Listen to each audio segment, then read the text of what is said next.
उसका हमने जो है एन टाइडल कार्बन डाइऑक्साइड जो है वो चेक करते रहना है। कार्बन डाइऑक्साइड का लेवल ऑब्वियसली जब बड़ा होगा इसका मतलब कि उसकी सांस में मसला है। पल्स ऑक्सीमेट्री मतलब हमने उसके टेम्परेचर, उसका ब्लड प्रेशर, उसकी ईसीजी, उसके कार्बन डाइऑक्साइड, उसकी पल्स ऑक्सीमेट्री मतलब ऑक्सीजन, उसको हमने चेक कर दिया। अगर ऑक्सीजन सप्लाई फेलियर हो रहा है या वेंटिलेटर जो है वो डिस्कनेक्ट हो रहा है तो इसका मतलब ये हमारे पास अलार्म्स हैं, वी शुड चेक। ठीक है, पेशेंट को आपने ज़िंदा उनके घर वालों के पास लेके जाना है। फिर फॉलोइंग मॉनिटरिंग में भी considered for the major surgery. वो तो था ना कि जो भी सर्जरी है उसके लिए हमने चेक कर लिया। मेजर सर्जरी के लिए हमने पेशेंट के इनवेसिव ब्लड प्रेशर मॉनिटरिंग करनी है, सीवीपी करनी है, यूरिन आउटपुट जो है उसको चेक करना है, और पल्मोनरी आर्टरी वेज प्रेशर जो है उसको देखना है, कार्डिक आउटपुट मॉनिटर करनी है। मतलब ये सारी इन्वेसिव चीज़ें हैं। हार्ट के लिए क्या है, कार्डिक आउटपुट है, सेंट्रल वीनस प्रेशर है। लंग्स के लिए क्या है, पल्मोनरी आर्टरी वेज प्रेशर है। ब्लड प्रेशर के लिए क्या है, इन्वेसिव आर्टीरियल लाइन है, और यूरिनरी आउटपुट। ये सारी हमारी जो है मेजर सर्जरी के लिए यूज़ होती हैं। ये चीज़ें हो गई। अच्छा, अब हमारा पेशेंट जो है उसकी सारी हमने सर्जरी परफॉर्म कर ली। अब हमने क्या करना है, उस सब को रिवर्स करना है। जो सर्जरी कंप्लीट हो गई है, पेशेंट को हमने असली हालत में वापस लेके आना है। तो अब हम क्या करेंगे कि वो जो चीज़ें हम उनको सप्लाई कर रहे थे, हम उसको मेंटेनेंस के लिए यूज़ कर रहे थे, नाइट्रस ऑक्साइड था, इनहेलेशनल एजेंट्स थे, उन सब को हमने क्या किया, काम बंद कर दिया। मतलब नाइट्रस ऑक्साइड, हेलोथेन, आइसोफ्लोरिन, सिवोफ्लोरिन जो भी हम यूज़ कर रहे थे उन सबको हमने बंद कर दिया। सिर्फ हमने ऑक्सीजन जो है पेशेंट को दी। फिर क्या होगा, ऑक्सीजन जा रही है, पेशेंट आहिस्ता आहिस्ता आहिस्ता आहिस्ता उसकी होश वापस आ गई है। इस स्टेज पे फिर हमने क्या करना है, वो जो हमारा था ना एट्राक्यूरियम जो हमने मेंटेनेंस में दिया हुआ था, उसको हमने रिवर्स करना है। तो उसके लिए we have the neostigmine which is actually what, inhibitor of acetylcholine esterase. ठीक है, एसिटाइलकोलिन का लेवल हमने किसी तरह ज़्यादा करना है, जो कि एक्चुअली हमने कम किया हुआ था बाय गिविंग दोज थिंग्स जो कि हमारी थी एट्राक्यूरियम, सक्सामेथोनियम वगैरह। सक्सामेथोनियम तो एक्शन ख़त्म हो गया था ना, एट्राक्यूरियम का था। एट्राक्यूरियम ने एसिटाइलकोलिन का लेवल कम किया हुआ था। वहाँ पे हमने क्या करना है, हमने एसिटाइलकोलिन का लेवल ज़्यादा करना है। तो वो जो एसिटाइलकोलिन को मारने वाला एंजाइम था ना एस्ट्रेस, उसको इनहिबिट करना है। तो दैट इज़ नियोस्टिग्मीन जो हम देते हैं, ताकि एट्राक्यूरियम का इफेक्ट जो है वो वापस आ जाए। इसी तरह हमने क्या करना है, हमने मस्क्रीनिक रिसेप्टर जो है उनको हमने ब्लॉक करना है। ठीक है, तो उसके लिए we have the atropine which is given in the dose of 0.02 milligram per KG. अब इसका क्या मकसद है एट्रोपिन का, कि देखें नियोस्टिग्मीन जो था वो हमारा जाके मस्क्रीनिक रिसेप्टर्स पे भी जाके एक्ट कर रहा था और निकोटिनिक पे भी काम कर रहा था। हमने क्या करना है, हम चाहते हैं कि नियोस्टिग्मीन जो है वो सिर्फ जाके निकोटिनिक पे रिसेप्टर्स पे काम करे, N for neostigmine, N for nicotinic. तो हम क्या करेंगे, हम जो मस्क्रीनिक रिसेप्टर्स थे उनको ब्लॉक करेंगे by giving what, by giving atropine. तो एट्रोपिन जो है ये इसका और भी बहुत हेल्पफुल होता है कि ये ब्रोंकियल सिक्रीशंस को कम करता है, और दूसरा ये ब्रेडिकार्डिया को प्रिवेंट करता है। तो ये हो गया। इस वजह से, इन सब चीज़ों की वजह से जो हमने दिया नियोस्टिग्मीन, एट्रोपिन, ये दोनों जो हमने दिए, इससे क्या होगा, एसिटाइलकोलिन का लेवल ज़्यादा हो जाएगा। वो एट्राक्यूरियम को उठाएगा, बाहर फेंकेगा, चलो भागो अब वापस लाओ मसल एक्टिविटी, मसल टोन ज़्यादा करनी है अब हमने। फिर जब मसल की वापस आ जाएगा मसल टोन, तो फिर हमने ईटीटी रिमूव करनी है। पहले हमने क्या किया था, मसल्स को रिलैक्स किया था, फिर ईटीटी डाली थी। अब हमने मसल्स को अपनी असली हालत में वापस लेके आना है, फिर ईटीटी जो है वो छुड़वानी है। तो पहले ही हम ईटीटी रिमूव कर देंगे और मसल्स को टोन वापस नहीं लाएंगे तो क्या होगा, ईटीटी ने रिमूव की, पेशेंट को सांस नहीं आया, पेशेंट मर गया। ठीक है, समझ आई हमने क्यों पहले मसल्स को रिलैक्स करवाया और टोन वापस लाई है उनकी। फिर हमने ईटीटी को रिमूव किया और पेशेंट जो है, हमें पता चलेगा कि पेशेंट खांसी करना शुरू कर देगा, और फिर जो है ना उसके हमने देखना है कि क्या उसकी सांस वापस आ गई है, अच्छी तरीके से ब्रीथ कर रहा है। उसके बाद जो हमने जो है वो जो भी एयरवे है उसको देखना है कि कोई गंद वगैरह तो नहीं जमा हुआ, उसको सक आउट कर लेना है, उसको ऑक्सीजन देना है till the patient resumes the normal breathing pattern. और जी पेशेंट वापस आ गया, उसकी सर्जरी कंप्लीट हो गई और हमारा पेशेंट ज़िंदा हालत में आ गया वापस। इस तरह से हमारा जनरल एनेस्थीसिया काम करता है। इंडक्शन, फिर वेंटिलेशन प्रोवाइड की उसको, उसके बाद हमने उसके मसल्स रिलैक्स किए, फिर हमने उसको ईटीटी दी, उसके बाद हमने उसकी मेंटेनेंस किया एनेस्थीसिया का। 3 चीज़ों के साथ ट्रायड को मेंटेन रखने के लिए। और फिर हमने उसका जो है रिवर्सल किया जब उसकी सारी सर्जरी कंप्लीट हो गई। उसके दौरान मॉनिटरिंग मैंने आपको बताया एनेस्थेटिक मशीन पे कैसे करना है, कौन कौन सी चीज़ों को मॉनिटर करना है, मेजर सर्जरी के लिए किन चीज़ों को मॉनिटर करना है। उसके बाद रिवर्सल किया। रिवर्सल हमने 3 चीज़ें ज़रूर याद रखनी है, जिसमें हमारा एट्रोपिन है, नियोस्टिगमीन है।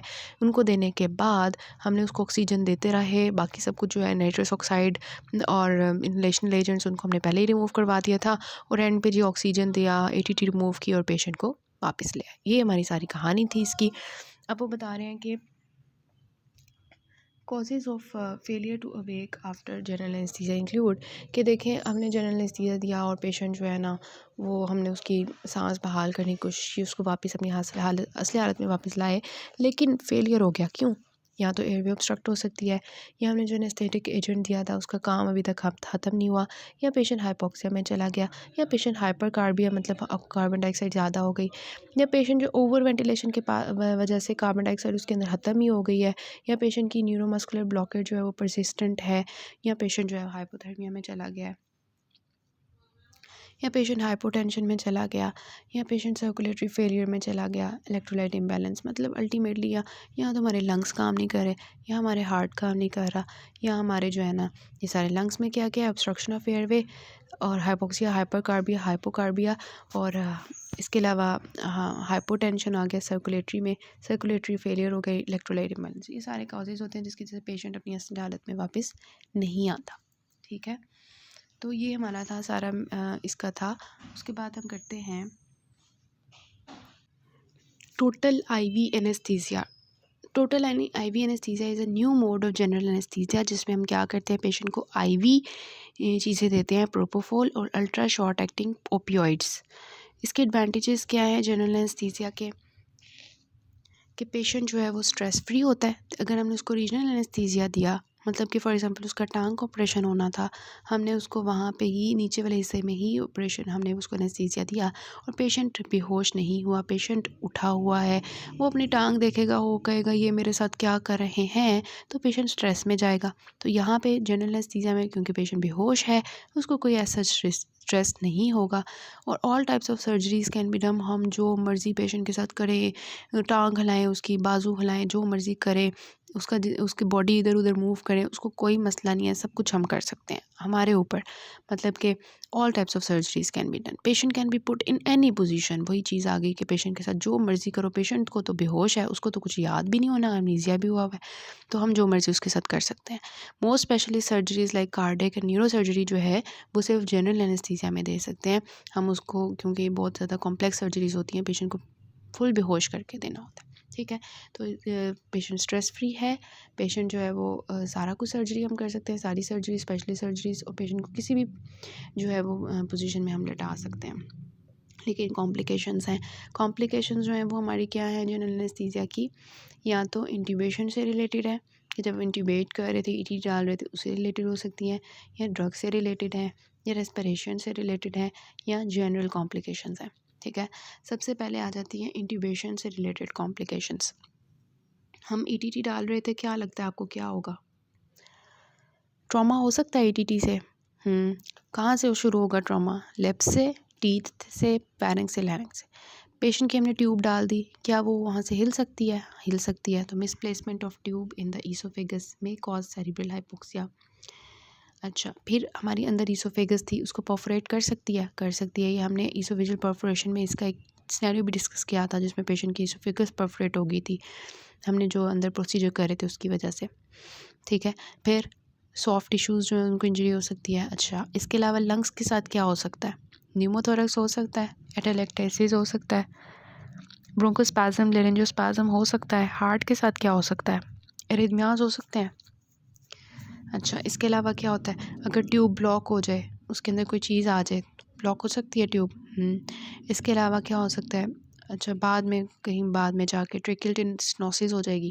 तो ये सारी चीज़ें रिलेटेड टू इंट्यूबेशन। फिर ड्रग से रिलेटेड क्या हो सकता है, इंडिविजुअल साइड इफ़ेक्ट्स की अगर हम बात करें, हमने पहले भी की है कि हेलोथेन क्या करवाता है, लिवर के साथ खराबी करता है ये। ठीक है, as for halothane, as for hepatic dysfunction करता है ये, लिवर नेक्रोसिस करता है, डिप्रेस्ड मायोकार्डियल कंट्रैक्टिलिटी करवाता है, ठीक है। Halothane was an inhalational agent. उसके बाद एजोफ्लोरिन क्या करता है, इसका तो एक मैंने आपको बताया था ना, इसकी बहुत पंजेंट सी स्मेल होती है, तो स्मेल से याद रख लें कि ये रेस्पिरेशन डिप्रेशन करवाता है। ठीक है, सीवीएस और इस तरह से ना सीवीएस और रेस्पिरेटरी होते हैं। सक्सामिथोनियम के हमने पहले भी पढ़े हैं कि हाइपरकैलेमिया करवाता है, मैलिग्नेंट हाइपरपेरेक्सिया करवाता है और परसिस्टेंट न्यूरोमस्कुलर ब्लॉकेट करवा सकता है। हिस्टामिन लाइक रिएक्शंस होते हैं इसके। अब मैलिग्नेंट हाइपरपेरेक्सिया हमने पहले भी पढ़ा था, होता क्या है इसको हम देख लेते हैं कि जब हम सक्सामिथोनियम देते हैं ना, तो उसकी वजह से एक साइड इफेक्ट होता है जिसको हम मैलिग्नेंट हाइपरथर्मिया या हाइपरपेरेक्सिया कहते हैं। इसके नाम से आपको पता चल रहा है कि खतरनाक हद तक पेशेंट की जो टेम्परेचर है वो बढ़ जाएगा। ठीक है। It is life threatening autosomal dominant inherited disorder, जिसकी वजह से मसल क्राइसिस हो जाता है of the skeletal muscle. Susceptible individuals को, हर किसी को नहीं होता, सच एज वोलेटाइल एनेस्थेटिक्स और डीपोलराइजिंग मसल रिलैक्सेंट्स की वजह से। तो इसमें क्या होता है, कैल्शियम हीमोस्टेसिस जो है वो एबनॉर्मल हो जाता है। होता क्या है इसमें, कौन कौन सी चीज़ें होती हैं, टेकीकार्डिया होता है। ठीक है। मेसेटर मसल जो हमारे होता है इसका इधर वाला ना फेस का, वो उसका स्पैज़म हो सकता है, रिजिडिटी हो जाएगी, पूरी बॉडी रिजिड हो जाएगी, एसिडोसिस की तरफ जाएगी, टेम्परेचर जो है वो बहुत ज़्यादा राइज़ कर जाएगा 38.8 डिग्री सेल्सियस से। Rapid increase in greater than 1 degree Celsius temperature in 15 minutes is diagnostically more relevant than the peak temperature. तो ये सारा हमारा साइड इफ़ेक्ट्स हैं ऑफ द साइड इफ़ेक्ट है एक्चुअली ऑफ द सक्सामिथोनियम। अब ट्रीटमेंट इसका क्या होगा कि हम जो सक्सामिथोनियम दे रहे थे उसको जल्दी जल्दी हमने स्टॉप किया और हमने जो है उसको सिडेटिव दे दिया, हमने उसको आईवी ओपियोइड्स दे दिए उसकी जगह पे। फिर हमने क्या किया, क्योंकि उसकी सांस जा रही है तो उसके लिए हमने क्या किया, उसको ऑक्सीजन दिया, हाइपरवेंटिलेशन की उसकी। इसके अलावा हमने उसको डेंट्रोलिन दी क्योंकि उसके मसल्स रिजिड हो गए हैं, तो हमने डेंट्रोलिन दी 2 मिलीग्राम्स पर केजी के हिसाब से एवरी 5 मिनट्स पे हमने दिया, जब तक सब कुछ स्टेबलाइज़ नहीं हो जाता। लेकिन डेंट्रोलिन जो है वो पाकिस्तान में अवेलेबल नहीं है और ये मसला है इसका। लेकिन ये एक चीज़ है जिसको हमने माइंड में रखना होता है और पेशेंट को जल्दी जल्दी वो जो हम दे रहे हैं वो स्टॉप करना है, उसको ऑक्सीजन देनी है, डेंट्रोलिन देनी है। ठीक है। फिर इसके अलावा हमने देखा कि ट्यूब के रिलेटेड कॉम्प्लिकेशंस हो सकती हैं, फिर ड्रग से रिलेटेड हो सकती हैं। Next is related to respiratory. ठीक है, रेस्पिरेटरी कॉम्प्लिकेशंस क्या हो सकती हैं, हमने पहले भी पढ़ा है। लेरेंजियोस्पैज़म हो सकता है, ब्रोंकोस्पैज़म हो सकता है, एस्पिरेशन हो सकती है, निमोनिया हो सकता है, निमोथोरक्स हो सकता है, एटेलेक्टेसिस हो सकता है, एडेमा हो सकता है। कॉम्प्लिकेशन जो जनरल होती हैं उसमें क्या होता है, उसमें वही हैं जो हमने पहले भी पढ़ी हैं कि टेम्परेचर के साथ क्या होगा, हाइपोथर्मिया हो जाएगा, हाइपोक्सिया, हाइपरकार्बिया होगा, हाइपोकार्बिया होगा, हाइपोवेंटिलेशन हो सकती है। इसके अलावा पल्मोनरी एम्बोलिज्म, मायोकार्डियल इंफार्क्शन हो सकता है, adverse reaction of blood reaction हो सकते हैं, डायफ्रेसिस हो सकती है, फायर एंड इलेक्ट्रिकल हैजर्ड्स हो सकते हैं। इसको हम वैसे दो में क्लासिफाई करते हैं, प्रिवेंटेबल होते हैं और नॉन प्रिवेंटेबल होते हैं। अब जो प्रिवेंटेबल होते हैं ना, उसमें मतलब जिनको हम प्रिवेंट कर सकते हैं उसमें हमारे आ जाते हैं, जो मैंने यहाँ पे लिखा हुआ है कि एक तो ह्यूमन एरर हो सकता है, दूसरा हमारे इक्विपमेंट्स से रिलेटेड होता है। ह्यूमन एरर जो है उसको ये होता है कि वो ड्रग्स उन्होंने सही डोजेज में नहीं दी, एयरवे सही मेंटेन नहीं की, ईटीटी डालना सही नहीं किया उन्होंने, एनेस्थीसिया प्रॉपर नहीं दिया, फ्लूइड मिसमैनेजमेंट हो गई है जो कि उसकी मेंटेन करनी थी, आईवी लाइन डिस्कनेक्शन हो गई है, मतलब ये ह्यूमंस ने, डॉक्टर ही ख़राब है।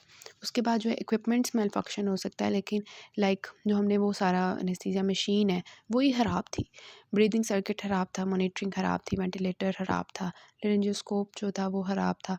ठीक है। नॉन प्रिवेंटेबल क्या है कि एकदम से कुछ पता ही नहीं है, सडन डेथ सिंड्रोम हो सकता है। ठीक है। फैटल जो है वो इडियोसिंक्रोनेटिक रिएक्शन हो सकता है। इडियोसिंक्रोनेटिक मतलब कि कुछ लोगों के अंदर ना बाय बर्थ ही इनहेरिटेड कह सकते हैं कि वो इनको फेस नहीं कर सकते कि मेरे साथ क्या हो रहा है, उसकी वजह से पुअर आउटकम है डिसीज़। तो ये चीज़ें हो सकती हैं।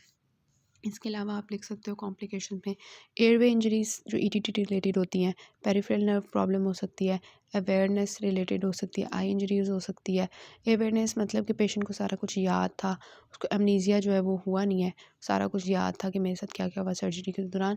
आई इंजरीज़ हो सकती हैं, एलर्जिक रिएक्शंस हो सकते हैं, एनाफिलेक्टिक रिएक्शंस होते हैं, जो हिस्टामिन लाइक रिएक्शंस होते हैं ड्रग के, वो हो सकते हैं। ठीक है।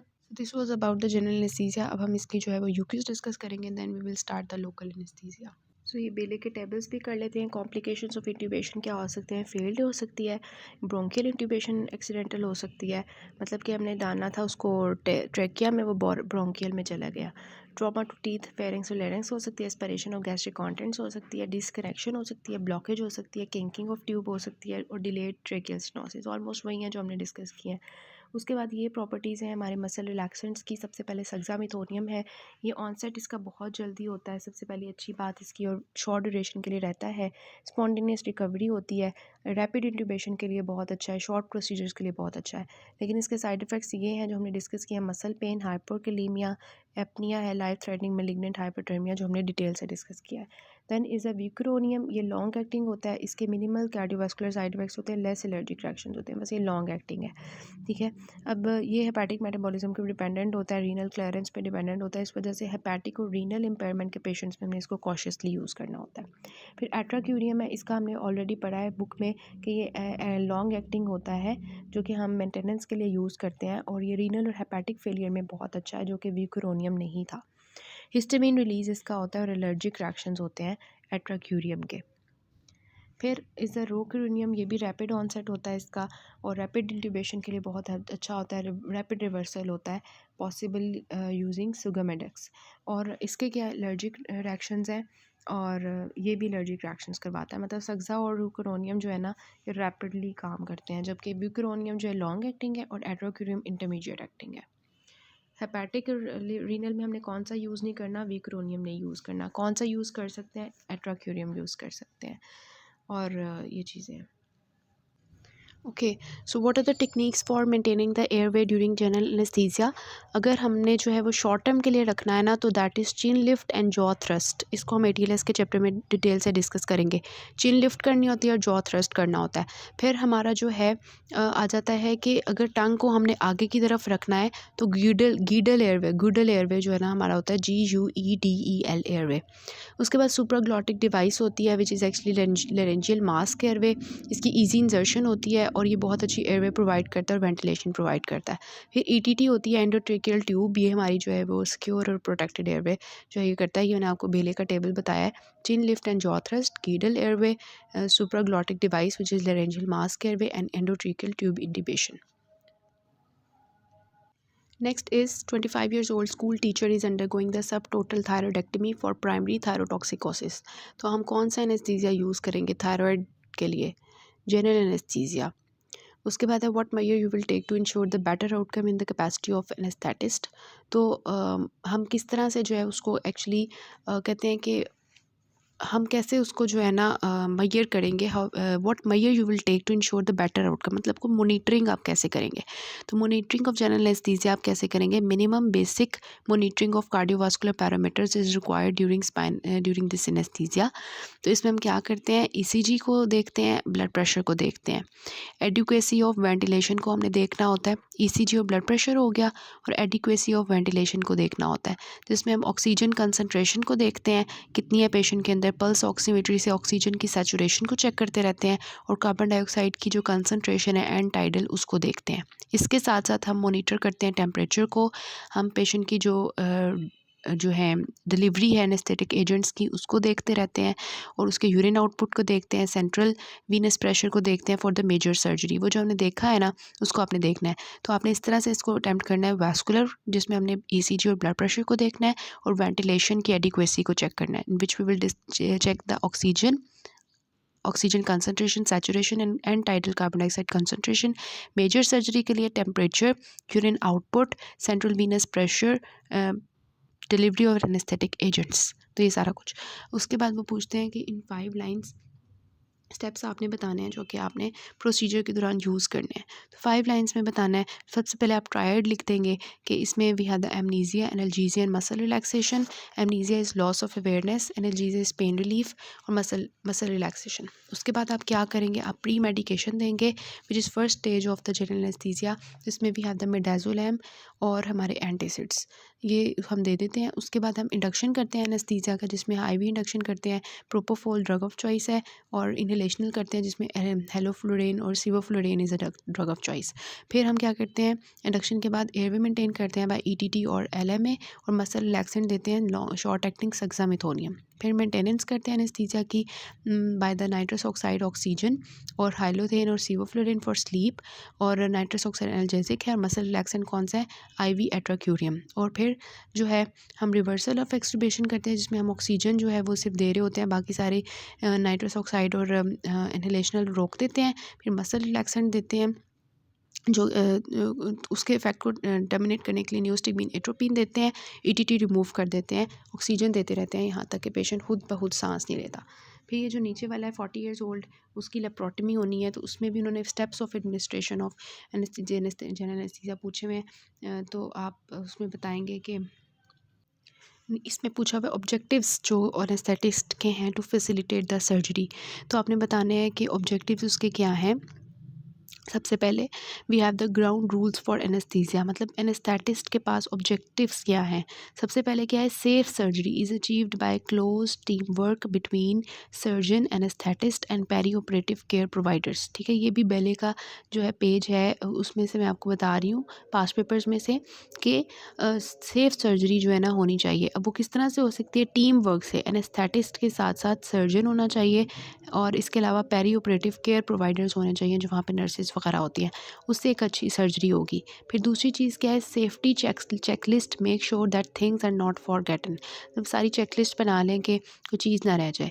उसके बाद थर्ड चीज़ क्या है, risk assessments allow the best strategy to be chosen. तो रिस्क आपने देख लेने हैं कि उसके अंदर हाइपरटेंशन या कोई बीमारी तो नहीं है, फिर आप बेस्ट स्ट्रेटजी उसके लिए क्या ले सकते हो। फिर चौथी चीज़ क्या होती है, anaesthetists and extending their care into pre operative and post operative phase. अगर मैं पूरा सा बताऊँ ना, इसका जो लबे रुबाब है वो ये है कि टीम वर्क होना चाहिए, चेकलिस्ट्स बनानी चाहिए, रिस्क असेसमेंट्स करनी चाहिए, और इसके अलावा प्री और पोस्ट ऑपरेटिव फेज़ में जो है ना बहुत अच्छी केयर होनी चाहिए। इससे हम एक अच्छी सेफ सर्जरी कर सकते हैं। उसके बाद क्या है, advantages of general anaesthesia in this patient. तो आपने बताना है कि एडवांटेजेस क्या हैं, कि जनरल एनेस्थीसिया से अच्छा एनाल्जेसिया मिलता है, ब्रोंकियल सेक्रीशंस कम होती हैं, पेशेंट को हम किसी भी पोस्चर में लेटा सकते हैं, उसकी इंटरऑपरेटिव पेशेंट की अवेयरनेस और रिकॉल जो है वो कम होता है, मतलब वो एमनीजिया में गया होता है, उसको सब कुछ भूल गया होता है। बच्चों के अंदर जो है नीडल फोबिक पेशेंट्स में हम इनहेलेशनल यूज़ कर सकते हैं, और प्रॉपर मसल रिलैक्सेशन हो जाती है। इसके साथ साथ हम एयरवे ब्रीदिंग सर्कुलेशन को कम्प्लीटली कंट्रोल कर सकते हैं। पेशेंट को जो है कोई पेन नहीं होती, उसका रैपिड एमनीजिया और रैपिड रिस्पॉन्स आता है, टाइट्रेशन पॉसिबल होती है। पेशेंट को किसी भी पोस्चर में हम लेके जा सकते हैं, वो फ्री ऑफ स्ट्रेस होता है। All types of surgeries can be done, most specialist surgeries जो हैं like cardiac and neuro surgery वो भी हम कर सकते हैं। So this is about this question. Next हम लोकल एनेस्थीसिया करते हैं।